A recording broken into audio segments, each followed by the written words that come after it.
The fuck, bro?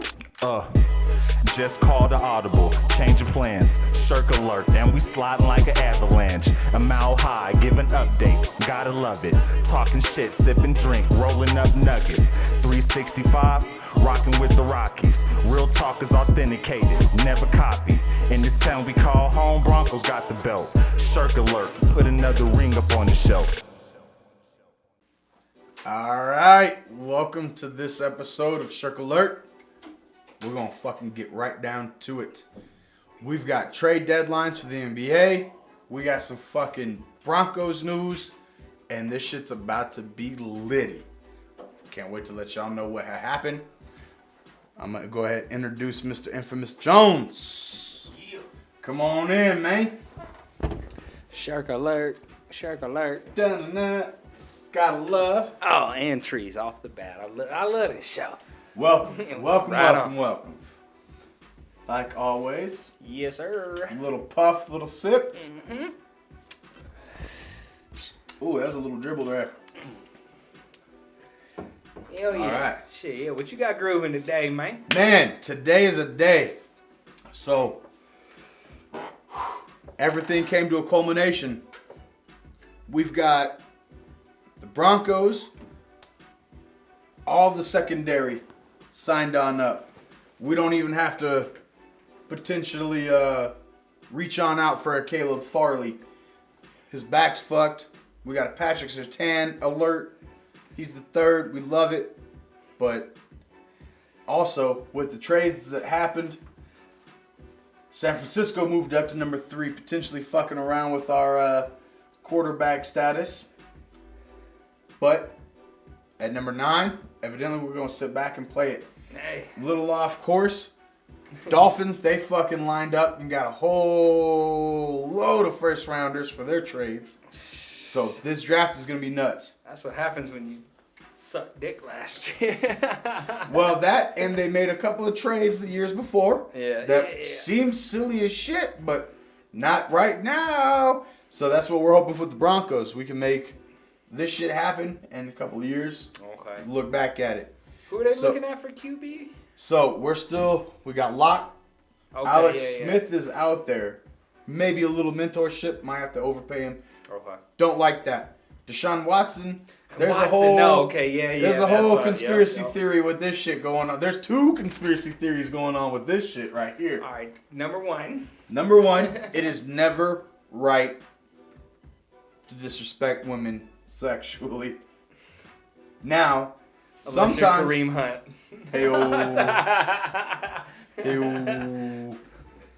Hey-o. But regardless, if you're giving a dude a massage and you're naked when you get a massage and touching a man's body feels good, then when things happen and people Hold on, apologize for it.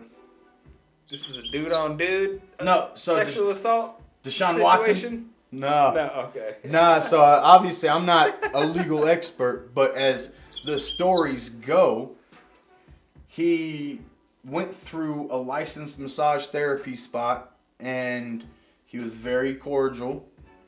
And after this particular professional for sure, but he went into the establishment itself, right? Okay, So yeah. he went to a location. Then all the other times he used apps, an app like a fucking find a masseuse app. So he's Okay. trying to find That somebody. seems odd for a millionaire. Well, But, it's okay, not. keep It's going. not odd because you're moving around, right? You're playing games everywhere like else. city to city kind Yeah, of you know thing. what I'm Okay, saying. yeah, Yeah. So he's finding people. They evidently every single one of them happens to be a woman because this shit went from 7 to 47 in a matter of a week and a half. So the attorney, the fucking the prosecutor, the fucking dude bringing all this shit up, he's kind of like a Frank Azar. Everybody knows this motherfucker in Houston. And he legitimately seems like he's fabricating some of this shit so that Deshaun Watson can't be traded because he is that much of a Houston fan. It's something to think about This because behind the scenes sneaky shit. Yeah. Politics.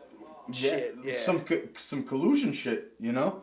So the funny part about this is when he first came out last Friday with a little bit of a press conference, he was like, all right, I'm from Houston. I do not know Cal McNair. If I saw Cal McNair on the streets, I wouldn't be able to recognize him. And he basically vehemently,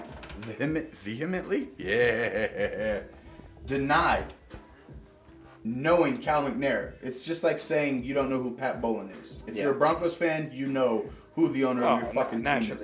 So it's just like, this dude doth protest too much. Like, he's trying to oversell it a little bit. Fucking snitched on himself. Right? So that's where the first part of the conspiracy theory came in, is like, maybe he's a Houston Texan fan. But then, after so many more women came out, and Deshaun Watson got buried so much more, it could turn out that Deshaun Watson has so much legal problems that he gets put on the commissioner's exempt list, which means he gets his paychecks, doesn't get to play, and he can't be traded. So then I'm like, yo, somebody thought about this shit. Did he get this? Somebody thought about this, bro. Did he get the lawyer? Somebody's no, bro. That sounds like a setup. Because in the very, very, very, very, very, very beginning, when this all happened, obviously that's the very beginning, Deshaun Watson was like, his only rebuttal was, all I know is this dude came out and was like, I need 6 figures from you and I'll make all this go away. I said, no, I want to clear my name. I don't know what you're talking about. Yeah. And all of a sudden it went from 7 to 53 women, probably be 105. But to have that many different masseuses, the masseuses, is that the plural of massages? Mousses. The massage. The misogynized. No, either way. No, you know why this shit feel like a setup? It's because we ain't talked nothing about football, bro. Like, how much... This is all behind the scene. Like, I don't know. It's some It Robert sound like Kraft what you shit. were talking about earlier about the mob fucking skimming points in the 90s and the hockey shit. Oh, you know what I'm saying? So, like, some no. NBA shit, yeah. Or, Some Tim yeah, Donahue. like this sounds like some shit like that, you know, like. Oh no, and this doesn't even. This takes it to an outer stratosphere because it's an outside force working on the league now. Like, these were the referees. Just the other day, fucking Tim Peel, NHL hockey referee, he's about to retire at the end of the season, right? Yeah. He's doing a Nashville Predators Detroit Red Wings game. He calls a penalty against the Predators, and later, like about 2.5 minutes later, the home announcers, they're like, we have some interesting audio for you. They play it, and it's the referee saying, yeah, there wasn't too much there. I just wanted to get a fucking penalty on him early. What? Oh, so yeah, he had the mic on. Yeah, they caught him somehow, man. Oh my God, he fucking forgot to turn that bitch off.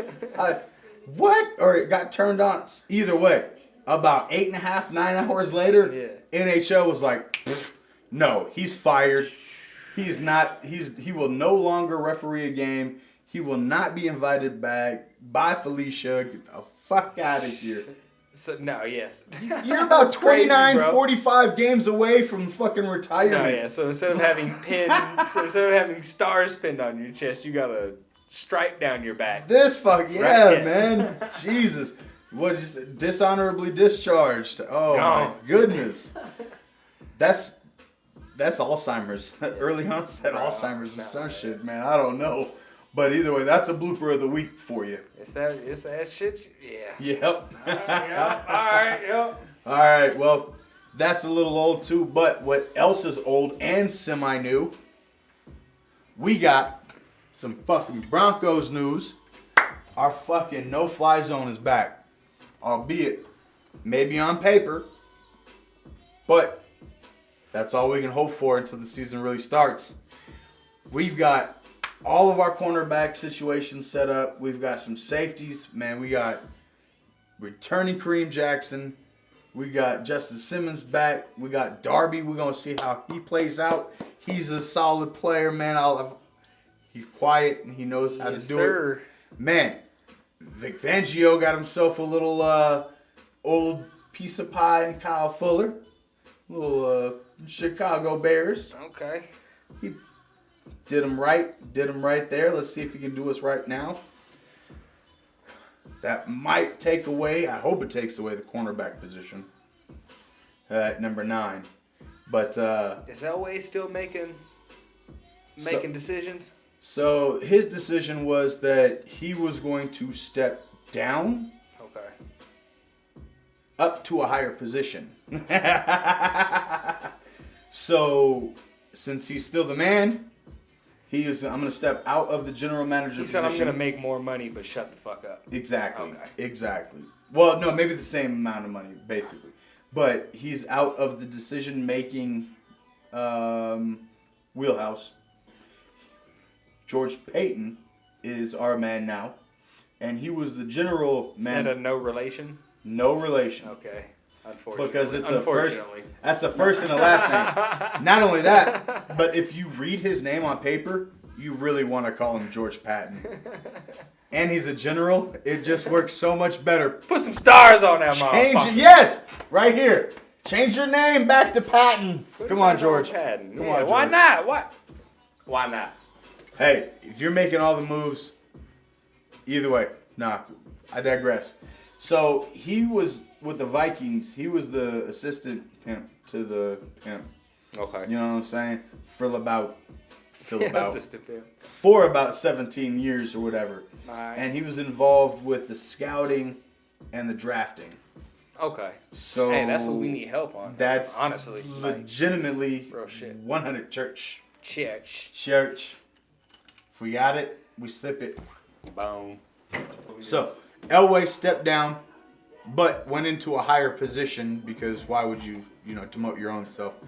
And said that he would no longer be involved in major player personnel decisions, which led to the Broncos bringing back Von Miller on his $18 million cap with the $7 million guaranteed. Welcome back. I love you, baby. It's going to be nice. You can couple that with Chubb, who's still on contract. We brought in the secondary that we already said. Welcome back, Kareem. Thank you for staying, Justin. Darby. You going to love it here, too. Kyle. Darby. Yeah. Way to be a Fuller in that position, guy. I hope y'all see what it did there. A Darby man never says when. There you go. Black Jesus. You watch that show. All right. We got Shelby Harris retained. Thank you. My man, you are a beast, and we fucking love you. Thank you. We got the best player available mentality, unless there's a fucking ace hidden up up the sleeve of George Payton. Patton, we gotta put Patton. He gonna go be called Patton because of the Schirk show. Watch. Move on out. Yeah. Move on out. I want him to wear like the whole uniform and everything on the field, bro. Like our troops is gonna be trooping. Yes. So with all that shit said, we are now eagerly awaiting our draft. Moving on, we had the trade deadline for the NBA, and our boys. This is what Our boys. I was happy as fuck to hear that we were heavily favored for 2 big names before the trade deadline. That was Harrison Barnes, and that was motherfucking Aaron Gordon. And who we get? JaVale McGee. So, what happened was... we don't care. What happened was... right before everything was crackling, I'm talking to my boy, and I'm just like, man, trade deadline's coming up. I wouldn't mind getting a couple of these people. This shit's already happened. Whoa, wait. Nuggets just traded for JaVale McGee. All right. We get some beef. We bring back a very familiar face, but he was very, very goofy and young when we had him. So it was like 2 future second-round picks. Plus, I fucking hate to butcher his name. Harrison, whatever. Young dude. He was averaging more fouls than points per game. So are they big men? he was like 22. He was a fucking young dude. So once I figured out it wasn't too much to give it up. I like him. He's got the last 3 out of the 4 past seasons he's won a championship. That's not too bad. All right, so he's got the playoff experience. We need that. We went deep last year. We need to get back there, and losing some of our studs on defense during the offseason hurt. Jeremy Grant, a couple other people. It just it was surprising. So we got him from Cleveland. Then it turns out Orlando Magic starts selling off their entire starting squad. So Vuvacek goes to the fucking Bulls. Yeah. Crazy ass fucking trade. Either way, everybody gets traded.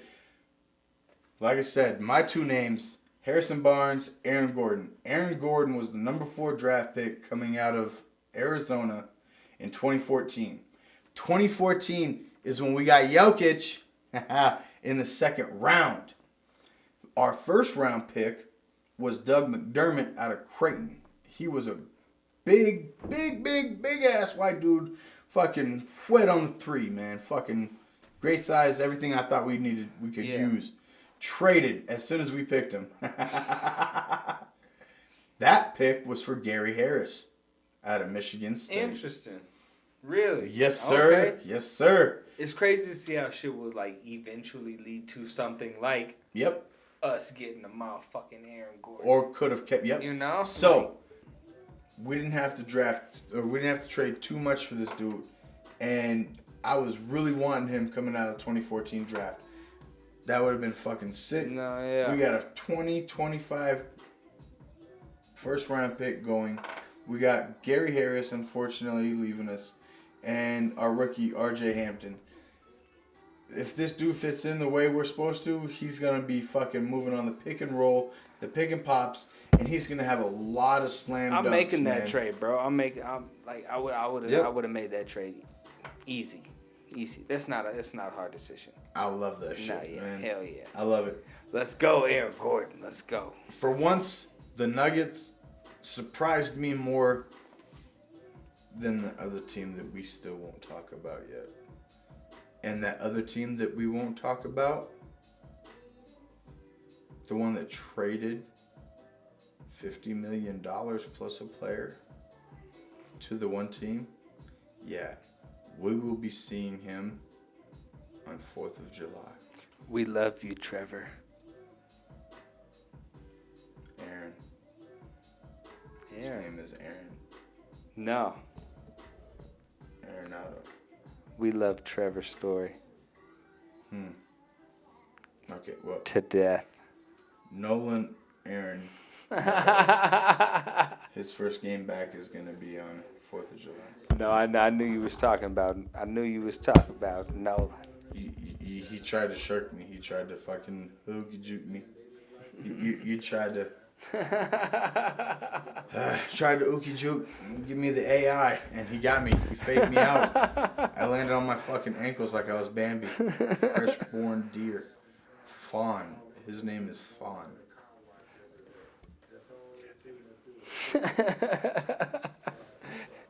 Motherfucker. Oh, this is all gonna be great. So it's time to say,